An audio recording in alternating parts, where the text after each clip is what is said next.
Mikey extends his regrets, but yeah, I'm Marina. I understand last year Haley was here talking about the US Digital Service, and that was in its nascency when we were just building it. And today I'm really excited to share that, as many of you probably know and follow, we have since hired hundreds of amazing people into the coalition. We have teams established at multiple agencies, including mine, and we are making real, tangible progress every day in improving the immigration experience, increasing access to higher education, getting veterans their access to their benefits and healthcare, and more, which I'm really excited to share. So I thought that today I would share 5 lessons that we've learned in the 20 months since we established. And the first one is you have to earn and save up your political capital. You might think that after saving healthcare.gov, we'd be able to, live on the interest forever. But that is not the case, it turns out. When you go into a new agency, they are not super excited to hand over the keys to their highest risk, biggest technology to new kids they've never met before. So you have to kind of earn your trust step by step with your stakeholders and your users. One really amazing experience we've had at the VA is around appeals modernization. So a veteran can appeal any decision that comes from VA, their disability rating, a bill, anything. And unfortunately, we have tens of thousands of veterans who have been waiting more than 5 years for their appeals decision. And we have a growing backlog that is for many complicated reasons, one of which is that they don't have the technical infrastructure that they need. And we could have come in like a big bull in a china shop and been like, we're gonna fix all the things, don't worry, we got this.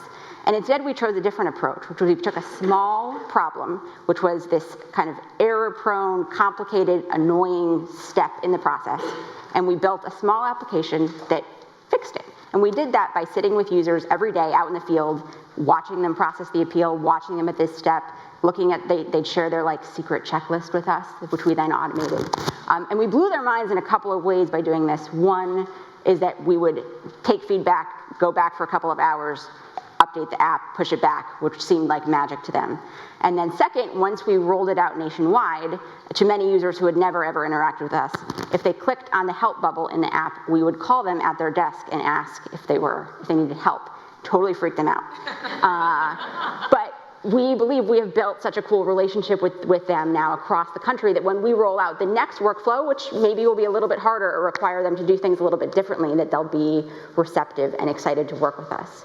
And so we are building that capital, we are saving up that capital, and we have to earn it every day, but that's what's helping us tackle bigger and bigger challenges. The second thing we've learned is that there is tremendous opportunity between the silos. Another way of looking at this is blurring the boundaries. So nobody, a citizen or a potential citizen, should not need to know how America's government is organized to go through the immigration process.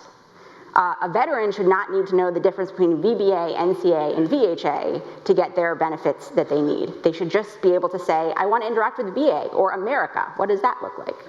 And while we found that federal agencies and probably other large organizations are really good at their particular hierarchical silos, there's not a lot of resistance when you try to go in between them and hold them together.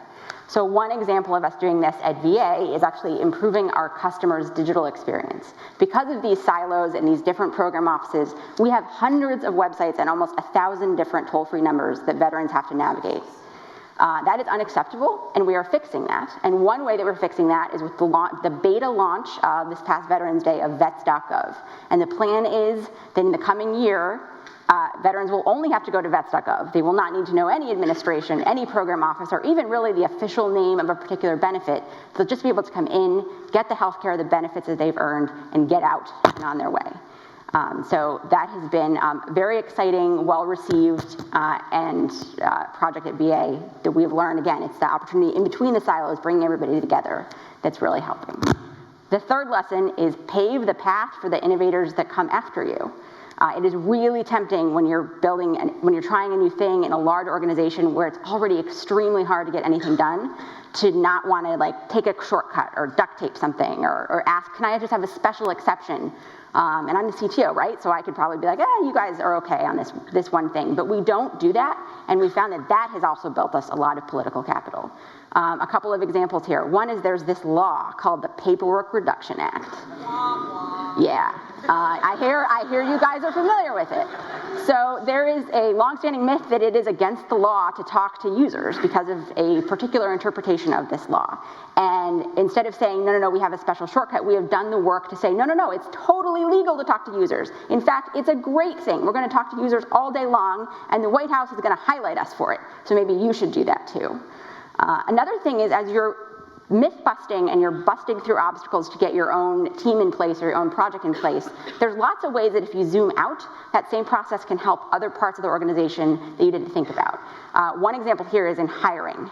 So one myth that we had to bust when we were establishing the digital service was that it was legal for one engineer to review another engineer's resume in the hiring process, because they were not an HR specialist. We figured out, in fact, they could do that, and that was actually better and got us better engineers when one engineer was evaluating the other one. And if you zoom out on that a little bit, VA, we actually now have the fastest, most efficient hiring process in the entire organization of 330,000 employees. And people are coming to us like, Marina, how can we hire other roles like this? And it's been a really great way to build relationships and help people come after us. At the same time, you have to keep in mind, as you are paving that path, what implications that may have later. Something that keeps me up at night, our projects at VA are some of the first to use commercial cloud at VA, and I worry that in 20 years somebody will be like, who is this Marina chick and why am I stuck with this commercial cloud crap? But we'll take it. So the fourth lesson that we've learned is having data make your decisions. In government, it tends to be stakeholders or SMEs, right? Experts who make the decisions, decide what functionality will be, et cetera. And we found it really helpful up front to define what we're going to measure. And then we measure it, and then we use that to make decisions wherever possible. Something I'm really proud of that may seem a little bit strange with vets.gov is that since we launched it, we've actually already turned off functionality that we built for the site because users were not using it. And it was a totally normal thing. We wanted a threshold of this many users were using it, okay, we tried. That is a pivotal culture shift in an organization where people build program offices and kind of have their identity built in the thing that they were able to launch. So we're trying to set a new cultural norm that data makes many of your decisions, and it's okay if your hypothesis doesn't work out. And perhaps it may be a stretch to say we're celebrating turning things off, but I certainly hope that we can get to a place that it's just a given, equally plausible path to continuing something or iterating on it. And the last lesson that is probably most important is putting your users first. And this has been a seismic shift at the VA, especially since our new secretary came in last year. We have hundreds of thousands of amazing public servants who are trying to help veterans every day, and that is why they come in and they go to work. They are amazing. But at the end of the day, when you're facing policies and rules and your day-to-day work, it is easy, and it's easy for us too, to lose sight of why we are doing that.